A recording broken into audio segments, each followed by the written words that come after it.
नमस्कार, जोहार, जय मुलवासी। मैं हूं विनोद कुमार देव। आप देख रहे हैं i24 न्यूज डेली। और आपको बता दें पहले कि चैनल का नेम चेंज कर दिया गया है। पहले इसका नाम वॉइस रिपब्लिका था। तो कुछ साथियों की शिकायतें आ रही थी, कुछ लोगों की प्रॉब्लम्स आ रही थी कि नाम इतना टफ रखा आपने कि उसको सर्च करने में प्रॉब्लम आ रही है। हम टाइप कुछ और करते हैं और हो जाता है कुछ और, कहीं और चले जाते हैं। तो नाम इजी रखिए, इसलिए इस चैनल का नाम i24 न्यूज डेली रख दिया गया है। तो अभी इस नाम से ही इस चैनल को जाना जाएगा। साथियों, हमारे साथ जुड़ चुके हैं माननीय Sanjay Ambedkar ji, editor in chief Bhimraj Dastak news channel Allahabad से। और दूसरे पर्सन है माननीय Vivek Rana ji, editor in chief Bahujan 85 news channel Allahabad से। माननीय सुधांशु मौर्य, प्रदेश अध्यक्ष भारतीय विद्यार्थी मोर्चा उत्तर प्रदेश। तो और आज का ये सब्जेक्ट जो हमने रखा है, जिस बात पर हमने ये पैनल बिठाया है, बड़ी ज्वलंत समस्या है। जाति व्यवस्था ने पूरे भारत को गुलाम बना के रखा हुआ है, जिसकी गुलामी आज भी दिखाई देती है। हालिया में महात्मा फूले पर एक मूवी बनाई गई और उस मूवी का पूरे भारत में इतना विरोध हो रहा है, इतना विरोध हो रहा है कि पूरे भारत में बिल्कुल हर जगह बवाल दिखाई दे रहा है। हर थिएटर पे कुछ न कुछ दिखाई दे रहा है। ऐसे में इलाहाबाद में भी कुछ हुआ। तो सब्जेक्ट जो हमने बनाया कि महात्मा ज्योतिबा राव फूले पर जो मूवी बनी है उसका समाज पर क्या प्रभाव है, लेकिन उसके पहले हम सब्जेक्ट पर आए, उसके पहले हम ये संजय अम्बेडकर जी से जानना चाहेंगे। इलाहाबाद में कुछ घटना उनके साथ घटी है और बताया गया कि तमाम वीडियो में ये न्यूज मिली कि वो कवर करने गए थे, रिव्यू लेने गए थे। तो क्या कुछ हुआ, आइए उनकी जुबानी सुनते हैं। क्या बोलेंगे सर इस पे, जो घटना आपके साथ घटी है, संजय सर? जी जी सर, सबको नमस्कार, जय भीम। एक्चुअली 29 तारीख था और दोपहर 2:30 बजे का समय था और मूवी खत्म हो चुकी थी। मैं फूले फिल्म के रिव्यू लेने पहुंचा था, दर्शकों से बातचीत करनी थी। जब मैं पीवीआर में एंट्री किया तो वहां पे ना तो एडवर्टीजमेंट, ना विज्ञापन, ना तस्वीरें कहीं लगी नहीं थी। इससे और मेरे अंदर उत्साह आया कि क्यों ना इसको भी सवालों में एंट्री लिया जाए। जैसे ही मूवी खत्म हुई तो दर्शक जो है मूवी देख के बाहर आ रहे थे गैलरी की तरफ से। मैं गैलरी में ही मौजूद था रिव्यू लेने के लिए और रिव्यू ले ही रहा था। उस दौरान जब रिव्यू खत्म हो रहा था तो पीवीआर के दर्शक, वर्कर और बाउंसर कर्मचारियों ने मुझे रोकने का प्रयास किया। हालांकि हमने पूछा भी, अगर मुझसे दिक्कत क्या, प्रॉब्लम क्या है ये तो बताइए। लेकिन इतने में ही जो दर्शक थे, जो मूवी देख के लौट रहे थे, उन्होंने विरोध जताना शुरू कर दिया कि पत्रकार को रोक रहे हैं आप, मूवी का विरोध कर रहे हैं, इसका मतलब सरासर। तो दर्शक और वर्कर और बाउंसरों में उनसे बहस होती है। लगभग 2-3 मिनट चलता है, लेकिन मैं भी दिखाने से पीछे नहीं हटता हूँ। कैमरा मेरा बंद नहीं होता है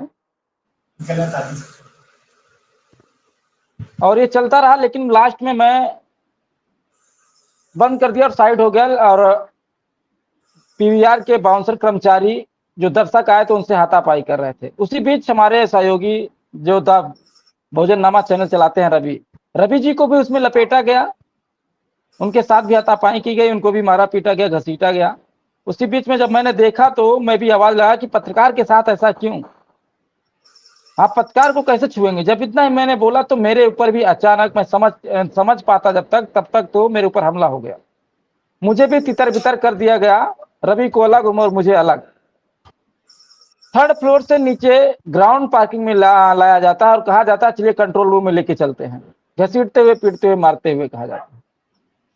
और मैं किसी तरह ग्राउंड पार्किंग से जान बचाकर जोखिम से भागता हूं और पीवीआर के कैंपस से बाहर आ जाता हूं, जीटी रोड पर आ जाता हूं। लेकिन वहीं उसी दौरान रवि को बंधक बनाया जाता है। और मैं जब बाहर आया तो बाउंसर ने मुझे बाहर तक भी पकड़ा और बाहर भी जो है मुझे मारा पीटा। इतने में जो दर्शक आए थे मेरे बीच, बचाव में आए, मुझे बचाए। जब मैं बचा तो फिर उसके बाद 112 नंबर का हमने फोन करवाया दर्शकों ने ही फोन किया था।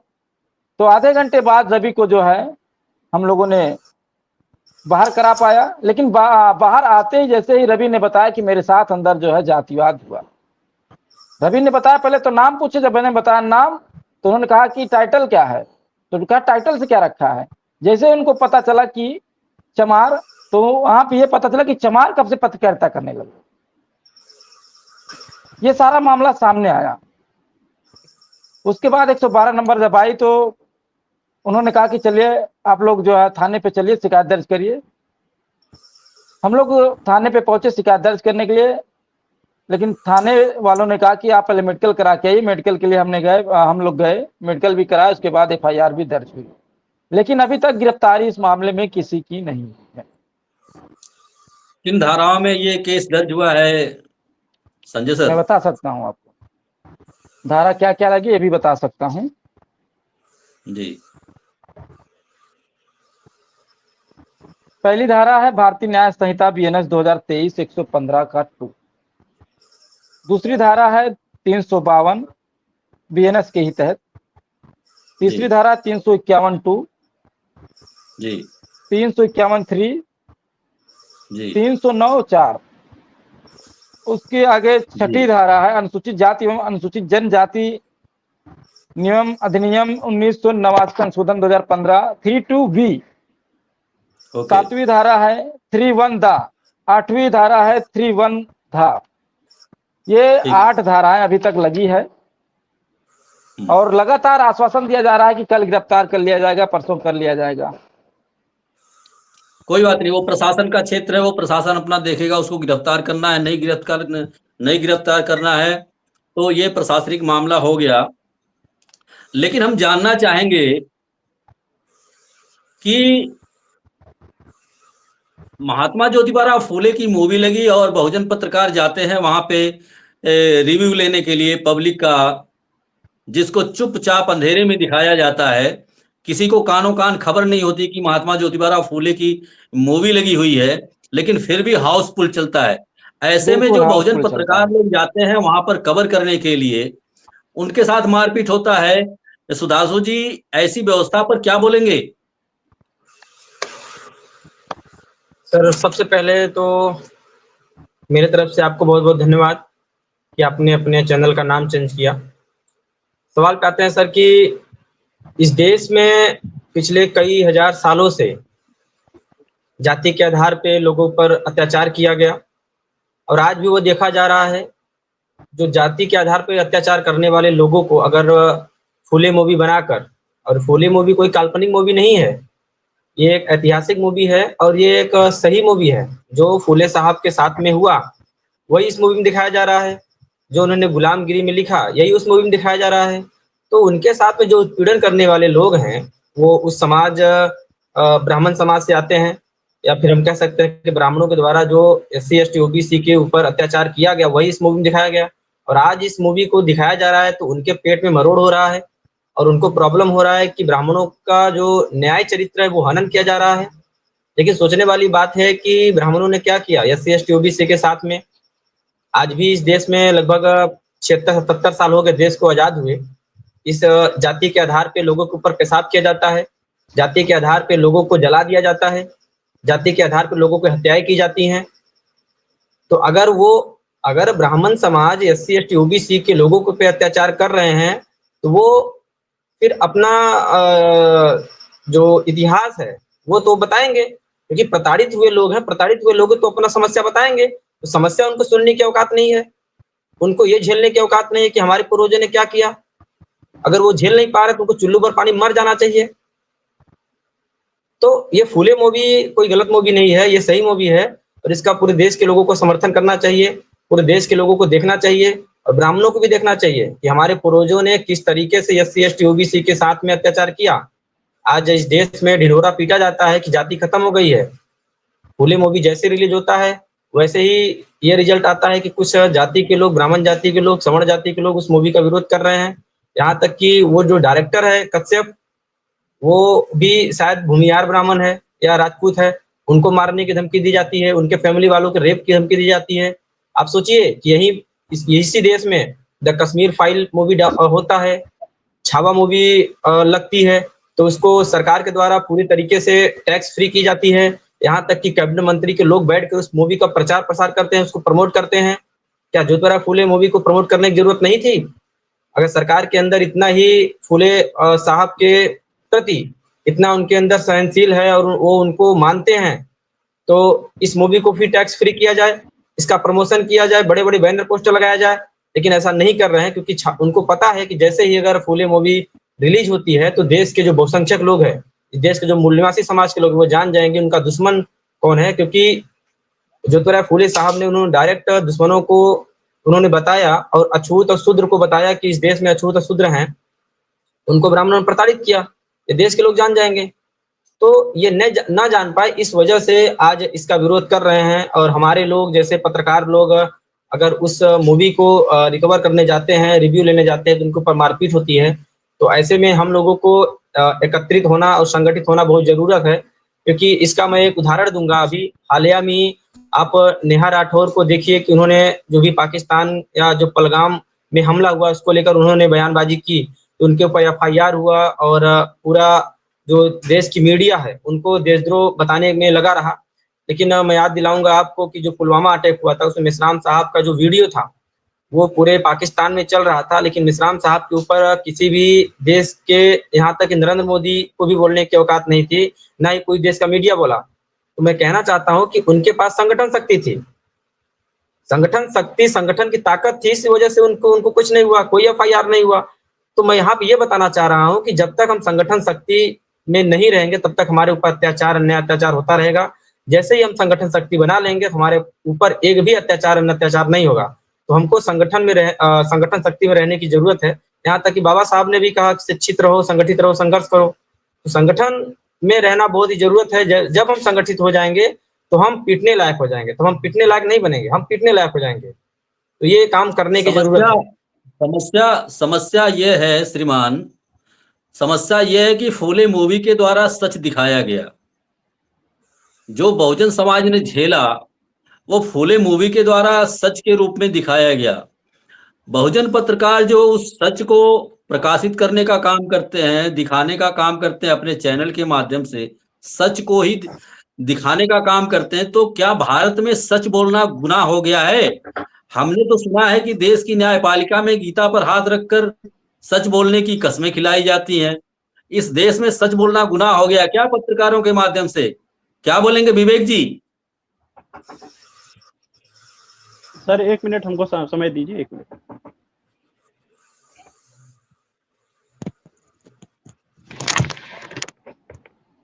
इस मुद्दे पे सर मैं ये बोलना चाहता हूँ, अभी विवेक सर थोड़ा सा बिजी हैं, तो मैं इस मुद्दे पे बोलना चाहता हूँ कि देखिए जो पत्रकार हैं वो देश का लोकतंत्र का चौथा स्तंभ माना जाता है। यहाँ तक कि भारतीय संविधान में भी ये चीजें लिखा हुआ है।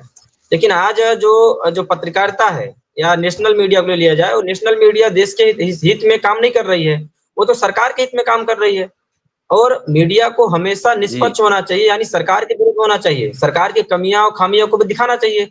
लेकिन आज के दौर में जो बहुजन पत्रकार है, यही मैं मानता हूं कि वो असली पत्रकार हैं, यही नेशनल पत्रकार हैं। अगर वो देश के हित में और सरकार के विरोध में खबरें दिखाते हैं तो उनके ऊपर FIR होता है, उनके ऊपर अटैक होता है, उनको जान से भी मार दिया जाता है। गौरी लंकेश का आपने देखा है कि किस तरीके से उनको मारा गया। तो मैं ऐसा मानता हूं कि इस देश में लोकतंत्र नहीं रह गया है, ये इस देश में केवल ब्राह्मण तंत्र लागू कर दिया गया है। अगर आप ब्राह्मण हैं तो आप ये समझिए कि आपके ऊपर 100% आरक्षण लागू है और आपको कोई कुछ नहीं कर सकता। अगर इस देश में आप SC ST OBC हैं तो आप ये समझिए कि आप केवल मार खाने के लिए पैदा हुए हैं। तो मैं नहीं मानता हूं कि इस देश में लोकतंत्र लागू है, पूरी तरीके से लोकतंत्र खत्म कर दिया गया है। तो इसको हमको समझने की जरूरत है, और यह जब पूरे देश के लोग समझ जाएंगे तो मुझे ऐसा लगता है कि क्रांति होने में देर नहीं लगेगी। जैसे कि अभी आपने श्रीलंका में देखा कि वहां पे क्रांतियां हुई, तो भारत में क्रांति की जरूरत है।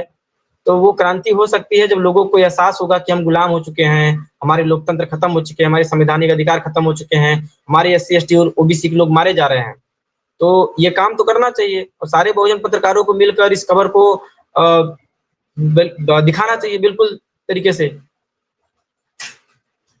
संजय जी आपसे जानना चाहेंगे जी कि जो बहुजन पे हमला हो रहा है, तमाम लोगों पे मुकदमे हो रहे हैं, सच बात बोलने पे मारे जा रहे हैं, क्या ये क्रांति के पूर्व की आहट है संजय सर? जी बिल्कुल, क्रांति के पूर्व की आहट है। जब ऐसे मैटर सामने आए तो सारे बहुजन पत्रकारों को एक लॉबी में खड़ा होना चाहिए और इससे सीख लेनी चाहिए कि हमको एकजुटता दिखाना है और एकजुट होकर इस लड़ाई को लड़ना है, क्योंकि ये कलम और कैमरा से डरने वाले लोग हैं। ये सच को नहीं पचा सकते, सच इन्हें रास नहीं आती। ये आज सच्चाई दिखाई जा रही है मूवी में, इन्हें हजम नहीं हो रहा है, पेट में मरोड़ हो रहा है।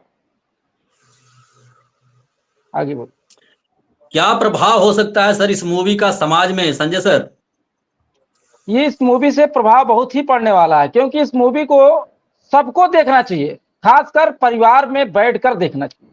किस तरह से सावित्रीबाई फुले, ज्योतिबा फुले दंपत्ति ने संघर्ष किया और वंचित समाज को शिक्षा से वंचित किया, शिक्षा को दिलाया। उनके ऊपर कीचड़ फेंके गए, तमाम तरह के हथकंडे ब्राह्मणों द्वारा अपनाए गए। जो गुलामगिरी में लिखा गया, जैसे अभी सर ने बताया, वही चीज उसमें दिखाया गया है। हमें नहीं लगता कि कहीं गलत है मूवी में। अगर मूवी में कैची नहीं चली होती तो और ही बेहतर नजारा होता मूवी में। विवेक सर क्या बोलेंगे महात्मा ज्योतिबा फूले पर ये जो फिल्म बनी है समाज में क्या इफेक्ट डाल सकती है? क्योंकि कुछ दबी हुई आवाजें आ रही है कि ब्राह्मण ने ही बनाया है और ब्राह्मण ही विरोध कर रहे हैं। जी क्या बोलेंगे?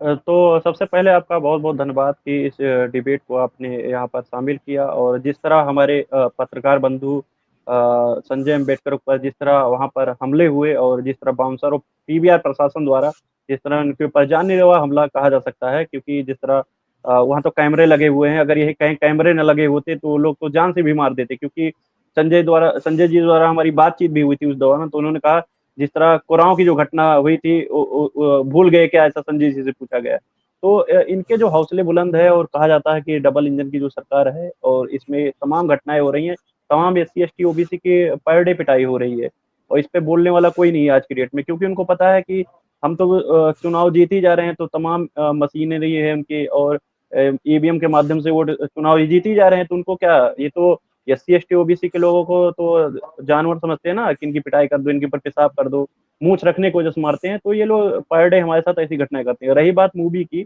तो मूवी देखने के लिए जिस दिन संजय अम्बेडकर के साथ ये घटना हुई, तो मेरे अंदर भी ये ललक हुआ कि मूवी देखने जाना चाहिए। उसी शाम को मैं एक तो पहली चीज तो ये मूवी पूरे दिन लगा नहीं रहे हैं, क्योंकि और लगा हुआ है तो जिले में एक ही थिएटर है, संजय जी जानते ही हैं कि वो PVR में, तो वहाँ मैं पहुंचा देखने के लिए। तो सबसे पहले मेरे अंदर आया कि मैं पूरे उधर जो जहाँ बैनर पोस्टर लगते हैं, तो मैं पूरा घूमा, उसका वीडियो भी बनाया। मैंने देखा कि वहाँ पर एक भी इतना खौफ है मूवी का, मतलब सोच लीजिए कि मूवी का खौफ है। मूवी से कोई क्रांति नहीं होने वाली है, ऐसा मैं भी मानता हूँ। बस जान उसमें देखने के बाद हमारे लोग, क्योंकि हमारे लोग भावुक समाज है ना, बहुजन समाज को भावुक समाज कहते हैं, वो भावुकता में बह जाता है। तो मूवी से कोई क्रांति नहीं हो गया, ऐसा मेरा मानना है। क्योंकि जब तक हम अपने बहुजन महापुरुषों को और तमाम जो हमारी SC ST OBC के महापुरुषों ने जो क्रांतिकारी अभियान चलाया, तो उससे नहीं जुड़ेंगे तो कुछ होने वाला नहीं है। तो मैं पूरा घूमा सर, आपको बता देना चाहता हूँ, कहीं भी फूले साहब की एक भी जो फूले मूवी लगी है उसकी बैनर पोस्टर है, तो वहाँ जो हमारे बहुजन समाज के बहुत सारे लोग देखने पहुंच रहे हैं, वही ज्यादातर है। तो उनसे मैंने पूछा, उनसे भी राय लिया, तो वो लोग भी इस चीज को लेकर काफी दुखी हुए कि इतना खौफ है। मूवी के दौरान मैंने जो दृश्य देखे, मूवी में आधी अधूरी, जो अभी संजय ने कहा कि कैंची से कट नहीं किया गया होता तो बहुत सारी सच्चाई आने वाली थी। लेकिन जो फूले साहब का जो संघर्ष रहा है, जैसे कि बचपन में उनको बारात जाते हैं, और तो ये सब मूवियों में नहीं दिखाया गया कि बारात जाते हैं, उनको बारात से फेंकने वाले कौन थे। हाँ, और उनके अंदर ये क्रांति कहाँ से पैदा हो कि मैं भी एक शूद्र कम्युनिटी से हूँ। बहुत सारी चीजें उसमें गलत भी दिखाई गई। जैसे लास्ट में मैं देखा तो उस मूवी में सबसे गलत मुझे क्या लगा, वो फूले साहब द्वारा कहा जा रहा है कि आज से जो शूद्र समाज होगा उसको मैं नया नाम देता हूँ दलित। अगर संजय जी इस मूवी को देखे होंगे तो आपने देखा होगा, इसमें कहा गया। तो सबसे बड़ा सवाल जी, तो सबसे बड़ा अभी सवाल तक यह है हमने कि पूरी तरह से मूवी नहीं देखी है फिलहाल। जी अभी हमने जी डाउनलोड करके मोबाइल पे ही देख रहे थे, तभी अचानक मुझे पता चला कि थिएटर में मूवी लगी है, तो मैं सोचा कि चलते हैं रिव्यू लेने। फिलहाल जी इस मूवी को लेकर मैं ये कहूंगा कि जिस तरह से एक पत्रकार पर हमला हुआ, ये पत्रकार के स्वतंत्रता और अधिकार का मामला ही नहीं, ये लोकतंत्र पर खतरा मंडराता हुआ दिख रहा है, क्योंकि आप ही देख लीजिए छत्तीसगढ़ के बीजापुर में मुकेश चंद्रकर की मौत करके सेप्टिक टैंक में डाल दिया जाता है। फतेहपुर में दिलीप सैनी को, और यही उत्तर प्रदेश में राघवेंद्र वाजपेयी को गोलियों से भूनकर मार दिया जाता है। कहीं ना कहीं लोकतंत्र में चौथा स्तंभ खतरे में है। और मैं तो ये कहूंगा कि डबल इंजन की सरकार में जंगल राज है, पत्रकार कहीं भी सुरक्षित नहीं है।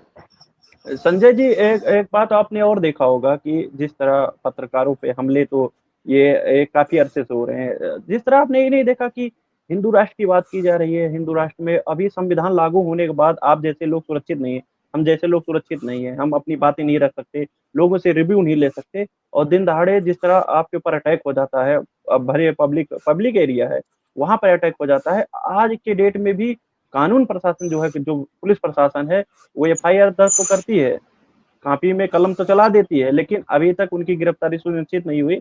आपको नहीं लगता कि जिस तरह जो लोकतंत्र की बातें हम दुहाई देते हैं, हमारे हमारे जो प्रधानमंत्री जी हो या विपक्ष के जो भी लोग, इस पर क्या कहेंगे आप? देखिए, ये सवाल सरासर झूठ है। जी बोले, कंटिन्यू सर। जिस तरह से इस देश में हर वर्ग, चाहे अल्पसंख्यक हो, दलित हो, बेरोजगार हो, चाहे वकील हो, चाहे पत्रकार हो, कोई भी इस सरकार में सुरक्षित नहीं है। ये सब वाहवाही लूट रहे हैं। लोकतंत्र लोकतंत्र है, सीधा सीधा जो है ये कह सकते हैं कि राजतंत्र चल रहा है। ये हिंदू राष्ट्र राजतंत्र चल रहा है। घोषित करने का नाम एजेंडा चलाते रहते हैं। कहीं भी ये धर्मनिरपेक्ष बात नहीं करते हैं, संविधान पे बात नहीं करते हैं। जैसे हमारे बगल में सिकंदरा में जो है मौजा सलार पे जो एक वो है मुस्लिम की मस्जिद है, उस पे जो है हिंदुओं ने चढ़ाई की। उस मामले पे भी लोग था जो है सलाखों के पीछे गए। ऐसे अनेक मामला मुझे देखने को मिल रहा है। और हिंदू मुस्लिम को जो है ये बढ़ावा देने वाली सरकार है। चलिए सर, आपसे सुधांशु जी, आपसे अंतिम क्वेश्चन होगा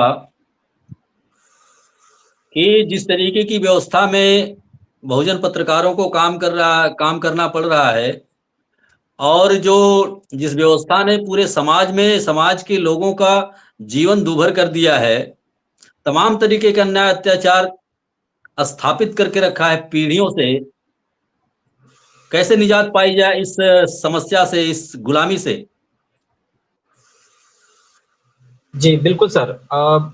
अगर इस देश में खासतौर से सामाजिक व्यवस्था देखा जाए तो इस देश में बहुजनों के पास लाखों समस्याएं हैं। केवल एक समस्या नहीं है, बहुत सारी समस्याएं हैं, और सारी समस्याओं से निजात पाना बहुत ही मुश्किल है। क्योंकि अगर बहुजन समाज का इतिहास देखा जाए तो इनको हजारों साल से केवल लताड़ा गया है, पछाड़ा गया है, मारा गया है, पीटा गया है। लेकिन आज जैसे ही संविधान लागू हुआ, थोड़ा बहुत इनको हक अधिकार मिला, उसके बाद इनको कलम के मजबूती से इनको जब आगे बढ़ाया गया, उसी की मजबूती के साथ इनको पीछे भी भेजा जा रहा है। यानी संविधान खत्म किया जा रहा है, इनके आरक्षण पे कब्जा किया जा रहा है, इनको नौकरी नहीं मिल रही है, और इनको समाज में भी प्रस्थापना मिली थी उससे भी पीछे किया जा रहा है। तमाम समस्याएं हैं। इन समस्याओं से अगर निजात पाना है तो केवल एक ही काम ही हो सकता है कि ये जन क्रांति हो सकती है। तो जन क्रांति करने का अगर केवल एक ही काम है कि जन आंदोलन जब तक हम नहीं करेंगे तब तक जन क्रांति नहीं हो सकती है। जैसे हम जन आंदोलन करेंगे तो हमारी सारी समस्याएं खत्म हो सकती है। और मैं इसके लिए एक बात ये जरूर कहूंगा कि लोकतंत्र की चक्की बहुत महीन है। जो लोकतंत्र के साथ में खिलवाड़ कर रहे हैं, जो लोकतंत्र को खत्म करने का काम कर रहे हैं, वो सब पीसे जाएंगे, सब मारे जाएंगे आने वाले समय में। अगर मैं उनसे यही निवेदन करूंगा कि लोकतंत्र को बनाए रखें और इस देश के संविधान को बनाए रखें।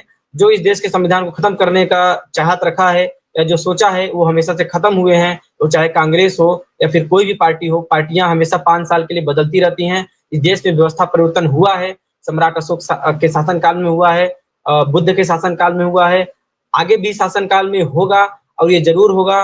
तो इनका सबका नाम लिखा जा रहा है, सबसे एक एक बदला लिया जाएगा। इसीलिए मैं कह रहा हूँ कि लोकतंत्र की चक्की बहुत महीन पीसी जाती है, बहुत मजबूत है। जो लोकतंत्र के साथ खिलवाड़ करेगा वो सब के सब पीसे जाएंगे। इस मुद्दे पे मैं सिर्फ इतना ही कहना चाहता हूँ। धन्यवाद। ओके सुधांशु जी, बहुत बहुत धन्यवाद। अम्बेडकर साहब बहुत बहुत धन्यवाद, संजय सर बहुत बहुत धन्यवाद आपका, और विवेक जी आपका भी बहुत बहुत धन्यवाद। हम इस पैनल को दोबारा भी बिठाएंगे और आप लोग की आवाज को पूरे देश में अपने चैनल के माध्यम से हम भेजने का काम करेंगे और अपने दर्शकों से यह अपील करेंगे कि जब भी इस तरीके का इंफॉर्मेशन आपको मिलती है, जब भी इस तरीके की सूचना आपको मिलती है, तो ज्यादा से ज्यादा इसको शेयर करने का काम करें ताकि ज्यादा से ज्यादा लोगों तक ये जानकारी पहुंचाई जा सके। बहुत बहुत धन्यवाद सर आपका। और दर्शकों को ये भी बोलेंगे कि इस प्रकार की तमाम जानकारी से अपडेट रहने के लिए बने रहिए हमारे साथ। मिलते हैं अगली वीडियो में, तब तक के लिए नमस्कार, जोहार, जय मूलवासी।